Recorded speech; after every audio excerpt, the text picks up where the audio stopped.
Wherever you go, whatever you do, throw a little at it. Omax, Vest and Briefs. அடுத்த மாசம்லாம் இந்த நேரத்துக்கு எலெக்ஷனே நடந்து முடிஞ்சிருக்கோங்க. நாமளும் ஓட்டு போட்டுட்டு அடுத்து எந்த கட்சி ஆட்சி பிடிக்க போகுது அப்படின்னு ரிசல்ட்டுக்காக வெயிட் பண்ணிட்டு இருப்போம். இதெல்லாம் ஒரு பக்கம் இருக்க, கட்சி தலைவர்கள் லிஸ்ட் போட்டு தேர்தல் வாக்குறுதிகளை வெளியிட ஆரம்பிச்சிட்டாங்க. இனி ஒவ்வொருத்தரும் போட்டி போட்டு அறிவிப்பாங்க. இப்படி அரசியலில் கிடைச்சிருக்கக்கூடிய பல இன்ட்ரெஸ்டிங்கான விஷயங்களை தான் இன்றைய பக்க பாலிடிக்ஸ்ல பார்க்க போறோம்.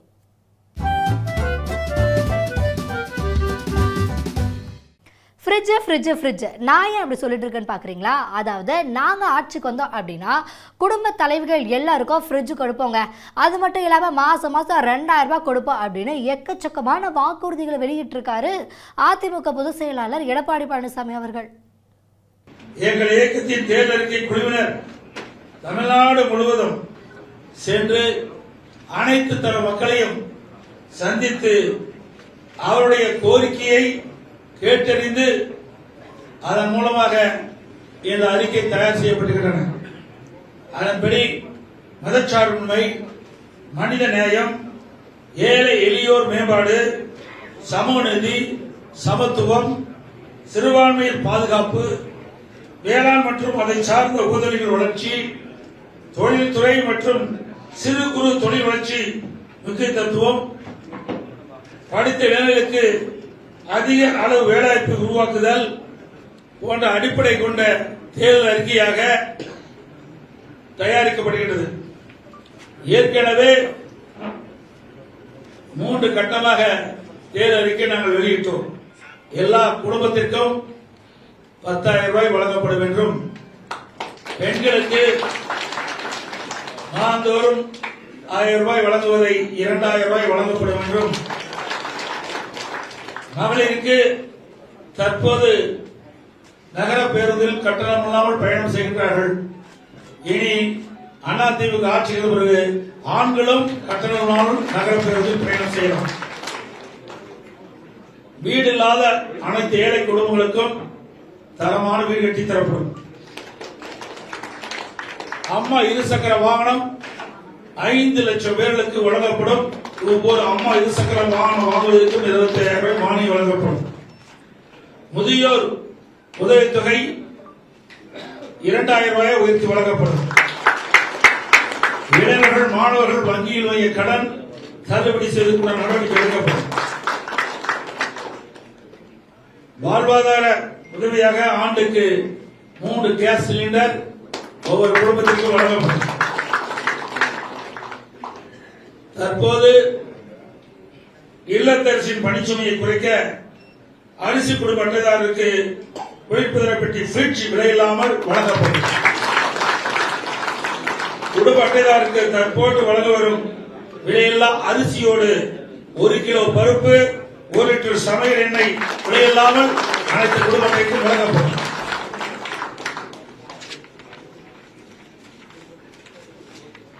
மேலும் பொது நிர்வாகம், விவசாயம், நீர்வளம், கால்நடை வளம், தொழில்துறை, மீனவர் நலன், கல்வி, மருத்துவம், தமிழ்மொழி மற்றும் பண்பாடு, மகளிர் நலன், பெண்கள் பாதுகாப்பு, தொழில், சிறு குறு மற்றும் நடுத்தர தொழில்கள், சுற்றுச்சூழல், வனம், சுற்றுலா, இளைஞர் நலன் மற்றும் வேலைவாய்ப்பு, அரசு ஊழியர், காவலர்கள், ஜவுளித்துறை மற்றும் பத்திரிகையாளர் நலன் உட்பட பல தலைப்புகளில் மொத்தம் 297 அறிவிப்புகள் இன்றைய தினம் அனைத்து இந்திய அண்ணா திராவிட முன்னேற்ற கழகத்தின் சார்பாக வெளியிடப்படும் என்ற மகிழ்ச்சியான செய்தி இந்த நேரத்தில் தெரிவித்துக் கொள்கிறேன். அரசுக்கு வருமானமே வராது. அப்ப கூட அதிமுக அரசு நிறைய திட்டங்களை திட்டி மக்களுக்காக கொண்டு வந்தோம். ஆனா தீயசக்தி திமுக நிறைய வாக்குறுதிகளை கொடுத்துட்டு அதுல ஒண்ணு கூட நிறைவேற்றவே இல்லை. சரி, இதுதான் வரலன்னு பார்த்தா கொலை, பாலியல் வன்கொடுமை, சட்ட ஒழுங்கு சீர்கேடு அப்படின்னு திமுக ஆட்சியில டெய்லி ஏதாவது ஒரு பிரச்சனை நடந்துகிட்டே இருக்கு அப்படின்னு திமுக அட்டாக் பண்ணி பேசியிருக்காரு இபிஎஸ். நிதி சுமை இல்ல, நிதி ஆதாரத்தை எப்படி பெருக்குன்னு கேளுங்க. நிதி ஆதாரத்தை சரியான முறையில் பெருக்கு. நான் தெளிவா சொல்லிட்டேன். ஓராண்டு கொரோனா காலம், உங்க அத்தனை பத்திரிகையாளர் ஊடகங்களுக்கு தெரியும். அந்த காலகட்டத்தில் அரசாங்கத்துக்கு வருவாயே இல்லாம இருந்தது. அந்த காலகட்டத்தை கூட சிறப்பான ஆட்சி கொடுத்த அரசாங்கம் அதிமுக அரசாங்கம். அதனால நிதி ஆதாரத்தை பெருக்கி நாங்கள் அறிவிக்கப்பட்ட திட்டங்களை முறையாக செயல்படுத்துவோம். இப்ப யார் கதாநாயகன்? அனைத்து இந்திய அண்ணா திராவிட முன்னேற்ற கழகம் தான் கதாநாயகன். இப்பதான் நாங்க அறிவிச்சிருக்கிறோம்ல, மாற்றுறது போறதில்ல இல்ல. மக்களுக்கு எது சரி, எந்த அறிவிப்பை கொடுத்தா மக்களிடத்துல சேரும், அதனால மக்களுக்கு என்ன நன்மை கிடைக்கணும் தான் பார்க்கணும்.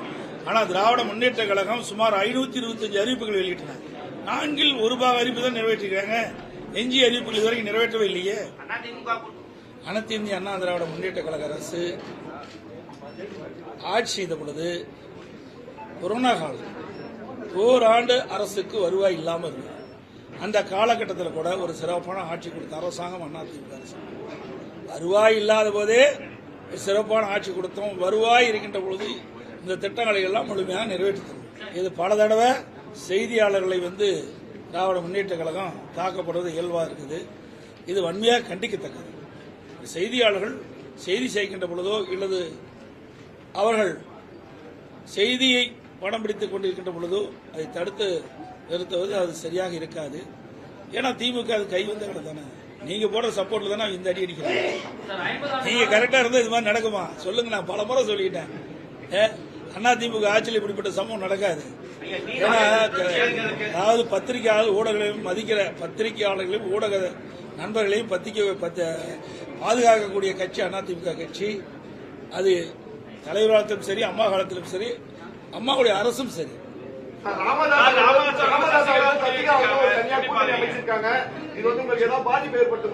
எந்த பாதிப்பு ஏற்படுத்தும்? எங்க கட்டுக்கோப்பா இருக்குது? 25 நாளா பத்திரிகையில டெய்லி அதால ஓடிட்டு இருக்குது. சொல்றதே கேளுங்க. இதே கூட்டணி எத்தனை தடவை பத்திரிகையில் உங்க பத்திரிகை ஊடகத்திலும் பேசிட்டு இருக்கிறீங்க. தயவு செய்து இப்படி அதுதான் சொல்றேன். இப்படி பேசிதான் அவர்களை வளர்த்திட்டு இருக்கிறீங்க. அதாவது உலகத்துக்கே தெரியும் உங்க பத்திரிகை ஊடகம் போட்டுட்டு இருக்கிறீங்க. விசிகா என்னென்ன பேசினாரு, எவ்வளவு மனம் பேசினாரு. அதே மாதிரி அங்க இருக்கிற கம்யூனிஸ்ட் கட்சிகள் தங்களுக்கு ஏற்கனவே வழங்கப்பட்ட தொகுதியெல்லாம் குறைக்கப்பட்டது மன வேதனை வெளிப்படுத்தினாங்க. அதையெல்லாம் நீங்க தொலைக்காட்சியில் தெளிவா காட்டுங்க, பத்திரிகையில போடுங்க. நாங்க அப்படி இல்லை, மன உணர்வுபூர்வமா பேசணும், வந்தோம், அறிவிச்சோம். இப்போ தொகுதி எந்தெந்த தொகுதி எந்தெந்த கட்சிக்குன்னு பேசிட்டு இருக்கிறோம். ஒரு 2 நாள் வெளியே வந்துடும். நாங்க வேகமாக சென்று கொண்டிருக்கின்றோம். பத்திரிகை நேற்று அறிவிச்சு கொடுத்தோம். இன்னைக்கு தேர்தல் அறிக்கை வெளியிட்டோம். நாங்கள் பிரச்சாரத்தையும் தொடங்கிட்டோம். இப்பொழுது வேகமாக துரிதமாக ஏற்கனவே எங்களுடைய கூட்டணியில் அங்கமைக்கின்ற கட்சிகளும் எத்தனை தொகுதி என்று அறிவிக்கப்பட்டு விட்டது. அந்த தொகுதியினுடைய விவரங்கள் இப்பொழுது பேச்சுவார்த்தை நடந்து கொண்டிருக்கின்றது. இதை முடிவு செய்தவுடன் உடனடியாக எங்களுடைய கூட்டணியில் அங்கமைக்கின்ற கட்சிகள் அனைத்துமே அவர்கள் கட்சியின் சார்பாக வேட்பாளர் அறிவிக்கப்படுவார். அனைவரும் குமுதா ஹாப்பி என்னாச்சு? இப்போ இந்த டைலாக் தான் எனக்கு ஞாபகத்துக்கு வருது. அதாவது விசிக தலைவர் திருமாவளவன் சீட்டுக்காக அலையோலன்னு அலைஞ்சிட்டு இருந்தாரு பாவம். ஆனால் இப்போ அவரோட கட்சிக்கு திமுக 8 சீட்டு கொடுத்துருக்காங்க. அதுக்கான அக்ரிமெண்ட்டும் சைன் ஆயிருக்கு.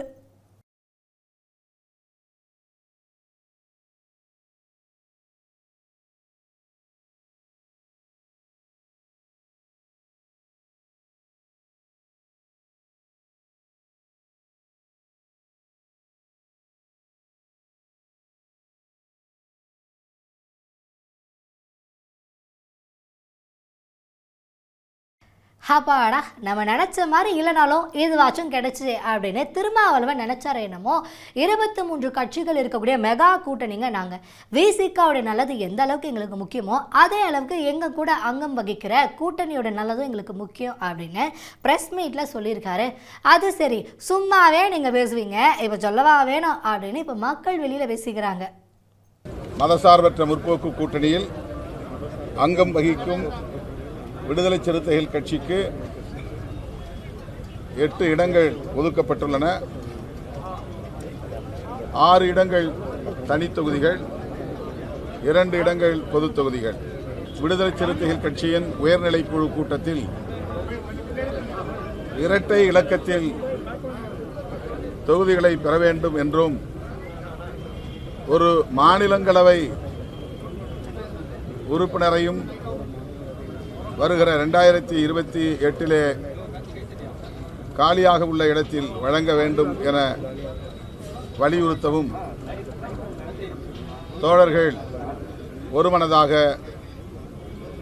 தீர்மானம் நிறைவேற்றினர். அந்த தீர்மானம் குறித்தும் திராவிட முன்னேற்றக் கழகத்தின் தலைவர், மதசார்பற்ற முற்போக்கு கூட்டணியின் தலைவர் தளபதி ஸ்டாலின் அவர்களிடத்திலே நாங்கள் கலந்து பேசினோம். 23 கட்சிகள் இடம்பெற்றுள்ள ஒரு மெகா கூட்டணி அனைத்து கோணங்களிலும் நல்லது கெட்டது போன்றவற்றை சீர்தூக்கி பார்த்து விடுதலை சிறுத்தைகளின் நலன் எவ்வளவு முக்கியமோ அந்த அளவுக்கு நாம் அங்க வகிக்கும் கூட்டணியின் நலன்களும் முக்கியமானது என்பதையும் கருத்தில் கொண்டு இந்த முடிவுக்கு விடுதலை சிறுத்தைகள் கட்சி உடன்பட்டிருக்கிறது. 8 தொகுதிகளில் இன்றைக்கு கையெழுத்திட்டிருக்கிறோம். 200க்கும் மேற்பட்ட இடங்களில் இந்த கூட்டணி வெற்றி பெற வேண்டும் என்கிற வேட்கையோடு, தீவிர முனைப்போடு விடுதலை சிறுத்தைகள் தேர்தல் பணிகளை முன்னெடுப்போம். தமிழ்நாட்டு மக்களின் பேராதரவோடு இந்த கூட்டணி மாபெரும் வெற்றி பெறும். ஆக இந்த கட்சிகளுக்கெல்லாம் ஒதுக்கப்பட்டிருக்கிற இந்த இடங்கள் மேலோட்டமாக பார்த்தால் எண்ணிக்கையிலே குறைவு என்று தோன்றும். ஆனால் எல்லா திசைகளிலும் நாம் கூட்டி கழித்து கணக்கு போட்டு பார்த்தால் வெற்றி ஒன்றே இலக்கு. வெற்றியை அடிப்படையாக கொண்டே இவற்றை நாங்கள் தீர்மானித்திருக்கிறோம். 1-2 தொகுதிகளுக்காக முரண்பட்டு கூட்டணிக்குள்ளே சலசலப்பை உருவாக்கி வெற்றிக்கான வாய்ப்புகளை நாம் சேதப்படுத்திவிடக் கூடாது என்கிற பொறுப்புணர்வோடுதான் இந்த நிலைப்பாட்டை நாங்கள் எடுத்திருக்கிறோம். இதில் எங்களுக்கு மனநிறைவு உள்ளது. என்டிஏனுடைய மரியாதைக்குரிய பொறுப்பாளர் திரு பியூஷ் கோயல் அவர்களை சந்தித்து தமிழ் மாநில காங்கிரஸ் கட்சிக்கு ஒதுக்கப்படக்கூடிய சட்டமன்ற தொகுதிகளுடைய எண்ணிக்கை குறித்து ஆலோசனை செய்து சுமூகமான முறையிலே முடிவு செய்யப்பட்டது.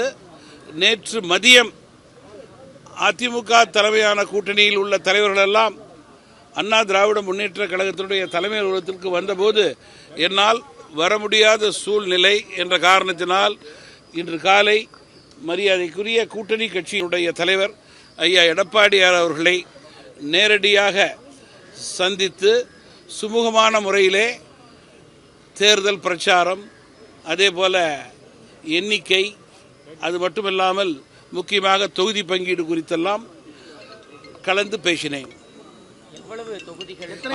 நீங்க என்ன தொகுதிகள், எத்தனை எண்ணிக்கை என்பது அதிகாரப்பூர்வமாக அந்தந்த கட்சியினுடைய தலைமையை அறிவிக்கும். எதுவாக இருந்தாலும் அந்த கட்சி அறிவிக்கும். ஏன்னா என்னுடைய தனி சின்னமெல்லாம் இப்பொழுது எலெக்ஷன் கமிஷன்ல டிஸ்பியூட்ல இருக்கு. அதனால அதற்குத்தான் நாங்கள் பதில் எதிர்பார்த்து கொண்டிருக்கிறோம். அதற்கு ஏற்றவாறு முடிவுகள் எடுக்கப்படும். நம்பர்ஸ் ஃபைனலைஸ் ஆயிடுச்சு.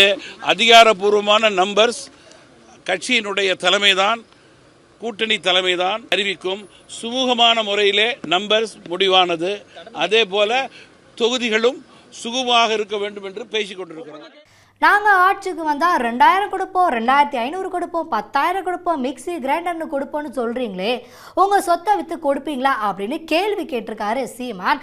அத்தோட விடாமல் ஒரு ஊரில் அப்படின்னு ஒரு கதையும் ஆரம்பித்து சொல்லியிருக்காரு. அதை பார்த்துருவோம். நாங்கள் செப்டம்பர் 16ஆம் தேதி குடும்பத் தலைவிக்கு 1000 ரூபாய் கொடுக்க போகிறேன் என்பதை ஜனவரி 1ஆம் தேதியிலிருந்து விளம்பரம் செய்வார்கள். ஒவ்வொரு திட்டத்தையும் பல 100 கோடிகளுக்கு மேலே முதலீடு செய்து விளம்பரம் செய்வார்கள். அதுதான் செய்தி அரசியல், விளம்பர அரசியல். சேவை அரசியல் என்பது இங்கே இல்லை, செயல் அரசியல் என்பதும் இல்லை. அது தேர்தல் வரும்போது மட்டும் மாணவர்களுக்கு 30 லட்சம் பேருக்கு மடிக்கணினி கொடுக்க காரணம் என்ன? அது போன ஆண்டு கொடுத்திருக்க கூடாதா? இல்ல அதற்கு முந்தின ஆண்டு கொடுத்திருக்க கூடாதா? அப்படி கொடுத்திருந்தால் அது மக்கள் அரசியல். தேர்தல் வரும்போது கொடுத்தால் அது தேர்தல் அரசியல். போன பொங்கலுக்கு 1000 கொடுக்காது, இந்த பொங்கலுக்கு மட்டும் 3000 கொடுத்தால் அடுத்த மாதம் தேர்தல் வரப்போகிறது. அப்ப அவர்கள் ஓட்டை பற்றி குறிவிக்கிறார்கள், வாக்கை பற்றி கவலைப்படுகிறார்கள். நாட்டை பற்றியோ மக்களின் வாழ்க்கையை பற்றியோ கவலைப்படவில்லை. அதை என் அன்பு சொந்தங்கள் புரிந்து கொள்ள வேண்டும். அந்த இடத்தில்தான் அதை மக்கள் அரசியல் அல்லாது தேர்தல் அரசியல் என்கிறோம். இத்தனை ஆண்டுகள் இல்லாது தேர்தல் வருவதற்கு 20 நாளைக்கு முன்னாடி ஒரே நாளில் 1,31,00,000 வங்கி கணக்குக்கு 5,000 போட வேண்டிய அவசியம் என்ன? ஏன் போன ஆண்டு போடவில்லை? ஏனால் அடுத்த ஆண்டு அடுத்த மாதத்தில் தேர்தல் வருகிறது, இந்த காசை வாங்குகிற மக்கள் நமக்கு வாக்கு செலுத்தி விடுவார்கள் என்று. அப்ப இந்த மக்களை எவ்வளவு இழிவாக அவர்கள் சிந்திக்கிறார்கள். பணத்தை கொடுத்தால் வாக்கை வாங்கி வென்று ஆட்சி அதிகாரத்துக்கு வந்து விடலாம், நோட்டை கொடுத்தால் ஓட்டை வாங்கி விடலாம். இவ்வளவுதான் இவர்கள் அரசியல். இவர்கள் அதனால்தான் சொல்றோம், இவர் மக்களின் வாக்கை பற்றி கவலைப்படுவார்கள், என் மக்களின் வாழ்க்கை பற்றி கவலைப்பட மாட்டார்கள். இப்படி தேவையற்று இலவசங்களில் இழக்கிற பணத்தை எங்கே இருந்து எடுக்கிறீர்கள் என்றால் யார் பதில் சொல்வார்கள்? யார் பதில் சொல்வார்கள்? ஒரு வீட்டை அடமானம் வைத்து கடன் பெறுகிறான் ஒரு வீட்டின் தலைவன். இந்த நாட்டை ஆளுகிற ஆட்சியாளர்கள் நம் நாட்டை அடமானம் வைத்து கடன் பெறுகிறார்கள். எதை வைத்து நீங்கள் ஈடு கேட்பான்? அடமான பத்திரம் கேட்பான். எதை அடமானம் வைக்கிறாய்? மண்ணின் வளத்தை அடமானம் வைக்கிறாய், என் மக்களின் நலத்தை அடமானம் வைக்கிறாய். ஒரு வீட்டை அடமானம் வைத்து கடன் பெற்றவன் கடனை கட்ட முடியவில்லை என்றால் வீட்டோட விஷத்தை குடிச்சு சாகுறானே. அப்ப வீட்டுக்கு வந்த நிலைமை நாட்டுக்கு நாளைக்கு வராதா? 10,00,000 கோடி கடன். இந்த 5 ஆண்டில் மட்டும் 4,00,000 கோடி கடன் பெற்றிருக்கிறார்கள். அந்த கடனை பெற்று நிறைவேற்றிய ஒரே ஒரு நலத்திட்டத்தை யாராவது சொல்ல முடியுமா? யார்? பொது விவாதத்தில் யாராவது எடுத்து வைப்பீர்களா? ஆட்சியாளர்கள் அறிக்கை தருவார்களா? நாங்கள் வந்தபோது, ஆட்சிக்கு வந்தபோது 1,000 ரூபாய் பெண்களுக்கு கொடுத்தார்கள். இறங்கும் போது அடுத்த ஆட்சிக்கு வந்தால் 2,000 கொடுக்கிறோம் என்கிறார்கள். இதுதான் வளர்ச்சியா? 1,000 ரூபாய் கொடுத்தால் ஒரு நாளைக்கு 30 ரூபாய் வருது. மாசம் 1,000 ரூபாய் கொடுத்தார். 30 ரூபாய் கூட எங்க அம்மாவால சம்பாதித்துக் கொள்ள முடியாத ஏழ்மை வறுமையில் ஏன் வைக்கிற? ஒரு நாளைக்கு 300 ரூபாய் ஈட்டிக் கொள்கிறவர்களுக்கு வேலை வாய்ப்பையும் வருவாய் பெருக்கத்தையும் ஏற்படுத்தாத நீ என்ன ஆட்சி நடத்துற? என்ன ஆட்சி நடத்துற? ஒரு இட்லியே 30 ரூபாய் ஆயிடுச்சு. 30 ரூபாய்க்கு என்ன பண்ண முடியும்? 2 குடுவை தண்ணீர் வாங்கினா எவ்வளவு? அப்ப என்ன மாதிரி நிர்வாகம், என்ன மாதிரி ஆட்சி முறை? என்னங்க, சீமான்ஸோட கதையெல்லாம் கேட்டீங்களா? அத்தோட ஒரு நிப்பாட்டி இருந்தாருன்னா தாங்க ஆச்சரியம். மக்கள் மத்தியில் ஒரு பாட்டும் பாடி இருக்காரு. அதை நீங்களும் பார்க்க வேண்டாமா? இதோ உங்களுக்காக. வேளோடு வாடா என் முப்பாட்ட முருகா, உன் தமிழோடு உன் பேரன் நான் வாரேன். வேளோடு வாடா என் முப்பாட்ட முருகா, உன் தமிழோடு உன் பேரன் நான் வாரேன். வேலோடு வாடா என் முப்பாட்ட முருகா. ஆடுவோம் ஆடுவோம் ஆவேசமாக, பாடுவோம் பாடுவோம் பரவசமாக. ஆடுவோம் ஆடுவோம் ஆவேசமாக, பாடுவோம் பாடுவோம் பரவசமாக. அரோகரா ரோகரா ரோகராரோ, அரோகரா ரோகரா ரோகராரோ. போரிது போரிது போருது என்றே முழங்குவோம், அநீதிக்கு எதிரான அறப்போரை இன்றே தொடங்குவோம். போரிது போரிது என்றே முழங்குவோம், அநீதிக்கு எதிரான அறப்போரை இன்றே தொடங்குவோம். வேலோடு வாடா என் முப்பாட்ட முருகா. அன்று என் நாடு என் மக்கள் என்றே நீ வந்தாய், அந்த எண்ணத்தை இன்று நீ எமக்குள்ளே தந்தாய். கொற்றவை மைந்தனே நற்றமிழ் வேந்தனே முருகா, ஔவையின் தமிழள்ளி பருகிய முருகா, உன் அருந்தமிழ் அழிவது ஆகுமோ முருகா. கண்ணன நீ காத்த கனித்தமிழ் மொழிதான் உன் கண் முன்னே சாவதை பொறுப்பாயோ முருகா. அதை மீட்கவும் காக்கவும் போராடும் எம்மோடு இருப்பாயா முருகா. வேலோடு வாடா எம்முப்பாட்ட முருகா, உன் தமிழோடு உன் பேரன் நான் வாரேன். வேலோடு வாடா என் முப்பாட்ட முருகா. இன்பமது குறைந்து துன்பமது நிறைந்து துயரத்தில் உன்னினம் முருகா. துடைக்கவே முடியாமல் துடிப்பதை சகிப்பதோ உன் மனம் முருகா. அறம் கொண்டு இனமாண்ட மரபனே முருகா, உன் திறம் கொண்டு இடர் வெல்ல அருள்வாயே முருகா. அறம் கொண்டு இனமாண்ட மரபனே முருகா, உன் திறம் கொண்டு இடர் வெல்ல அருள்வாயே முருகா.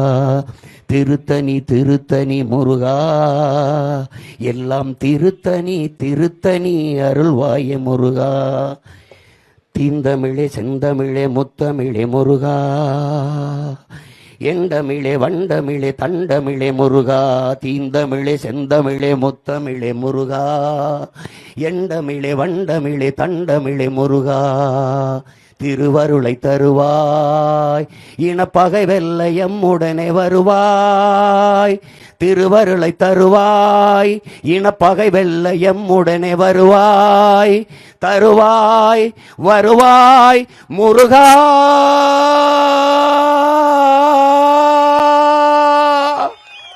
வேலோடு வாடா என் முப்பாட்ட முருகா, உன் தமிழோடு உன் பேரன் நான் வாரேன். வேலோடு வாடா. காரைக்காலில் துண்டு ஏந்தி மக்கள் கிட்ட பணத்தை வசூலித்து தேர்தலில் போட்டியிட டெபாசிட் கட்டியிருக்காரு ஒரு சுயேட்சை வேட்பாளர்.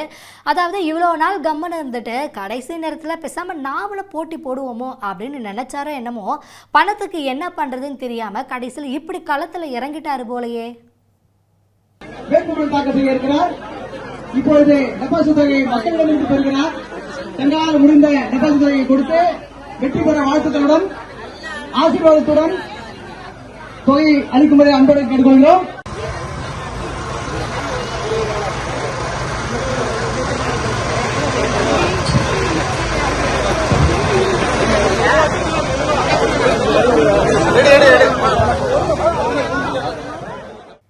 என்ன கண்ணு இந்த பக்கம் இப்பயே சம்மந்தமே இல்லாமல் டைலாக் சொல்கிறேன்னு பார்க்குறீங்களா? அதாவது நம்ம டெப்யூட்டி சிஎம் இருக்கார், டெப்யூட்டி சிஎம் உதயநிதி அவர்கள் அவரோட காரில் வந்து திண்டுக்கல் போயிட்டு இருந்தாரு.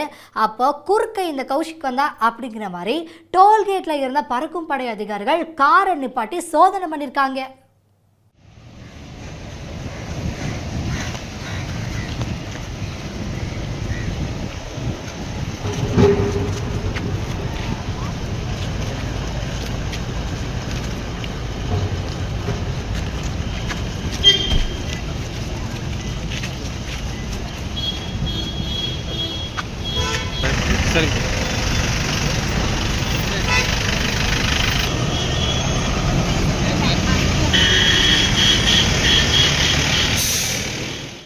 ஹலோ சேகர் பாபு சார், இதை கொஞ்சம் பாருங்கள். அதாவது கோவிலுக்குள்ளே தேவாரம் திருவாசகம் பாடக்கூடாது, ஆனால் உதயநிதி வாழ்க அப்படின்னு கோஷம் போடலாம், அப்படி தானே? அதாவது இவங்கள நம்பி ஆட்சியை கொடுத்தா அவ்வளோதான் போலையே அப்படின்னு திமுகவை போட்டு மக்கள் வந்து இப்போ விமர்சனம் பண்ணிட்டு இருக்காங்க. அப்படி என்ன நடந்துச்சுன்னு தானே யோசிக்கிறீங்க? இதோ நீங்களே பாருங்கள். வாழ்க வாழ்க வாழ்கவே, வாழ்க வாழ்க வாழ்கவே, உதயநிதி ஸ்டாலின் வாழ்கவே, உதயநிதி ஸ்டாலின் வாழ்கவே, வாழ்க வாழ்க வாழ்கவே, வாழ்க வாழ்க வாழ்கவே, உதயநிதி ஸ்டாலின் வாழ்கவே, உதயநிதி ஸ்டாலின் வாழ்கவே, வாழ்க வாழ்க வாழ்கவே, வாழ்க வாழ்க வாழ்கவே, எங்களின் சின்னவர் வாழ்கவே, எங்களின் சின்னவர் வாழ்கவே, வாழ்க வாழ்க வாழ்கவே, வாழ்க வாழ்க வாழ்கவே, எங்களின் சின்னவர் வாழ்கவே. பாட்டிலுக்கு 10 ரூபான்னு ஆசையாக சேர்த்து வச்சாரு காசு. பதறி போய் பார்க்கையில் தூக்கிட்டு போயிடுச்சு ஈடி மாசு அப்படின்னு செந்தில் பாலாஜி அவர்கள் குறித்த ஒரு வீடியோ இப்போ வந்து வெளியாகிருக்கு. அதை பாருங்க.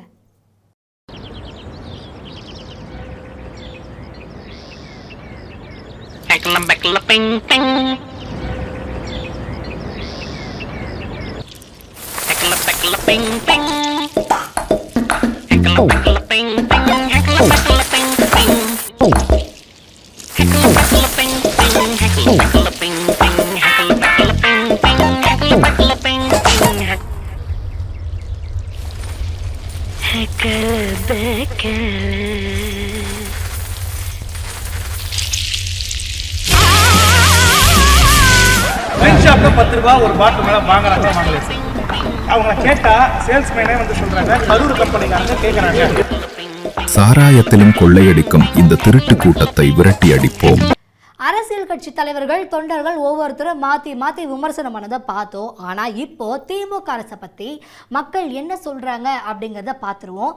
அதாவது ஒரு நாட்டுக்கு முக்கியம்னா அது மருத்துவம் தான். ஆனால் திமுக ஆட்சியில் மருந்தும் இல்லை டாக்டரும் இல்லை அப்படின்னு கொந்தளிச்சு பேசியிருக்காங்க மக்கள். ஹாஸ்பிட்டல் போலாங்க, போய் கவனிப்பு இல்லை. இப்போ தர்மபுரி ஜிஹெச்சுக்கு தானா கவனிப்பு கிடையாது, மருந்தே இல்ல, நியாயமான மாத்திரையே கிடையாது, நோய் நல்லா ஆகிறதில்ல, பெட் இல்ல, நீட்டா வச்சுக்கல, கவனிக்கிறது இல்ல, அதுல டாக்டர்ஸ் சரியா கரெக்ட் டயத்துக்கு வர்றது இல்ல, சரியான ட்ரீட்மெண்ட் அங்க இருக்கிறது இல்ல. நம்ம மாதிரி ஏழைப்பட்ட ஆளுங்க போனா சரியா அந்த நர்ஸ் ஆகட்டும் யாருமே ரெஸ்பான்ஸ் ஒழுங்கா பண்றது இல்ல. ஆக்சுவலா இப்போ ஒரு அமர்வு ஊர்தி வந்து ஒரு அவங்களும் சோகத்துல இருப்பாங்க, அது அமர்வு டிரைவருக்கு ஒரு 500 ரூபாய் டிப்ஸ் கொடுத்தாதான் அவங்க வந்து ஒரு நல்ல இது பண்றாங்க. இங்கே வந்து ஒழுங்கா ட்ரீட்மெண்ட் கிடையாது. கவர்மெண்ட் ஹாஸ்பிட்டல்ல எல்லாமே வந்து பணம் தான் எதிர்பார்க்கறாங்க. லஞ்சம் கொடுத்தா வேலை ஆகுது. கவர்மெண்ட் ஜிஹெச்ல போய் பாத்தீங்கன்னா அதுல ஜிஹெச் மாதிரி இல்ல, அங்கங்க குப்பையும் அது இதுதான் இருக்கு. எப்படிதான் அந்த நிர்வாகம் பண்றாங்கன்னு தெரியல. திமுக ஆட்சியில அரசு மட்டம் எதுவுமே சரியில்லை. துறையில 3 வயசு குழந்தை இறந்திருக்கு, அதுக்கு எந்த நடவடிக்கை எடுக்கல. மாசுபமணியன் பார்க்க சொன்னா ரன்னிங் ரேஸ் ஓடிட்டு இருக்காப்ல. இப்படி பல இன்ட்ரெஸ்டிங்கான சம்பவங்களை பக்கா பாலிடிக்ஸ்ல பார்த்தோம். அடுத்து வேற ஒரு பக்கா பாலிடிக்ஸ் பகுதியில் சந்திக்கலாம்.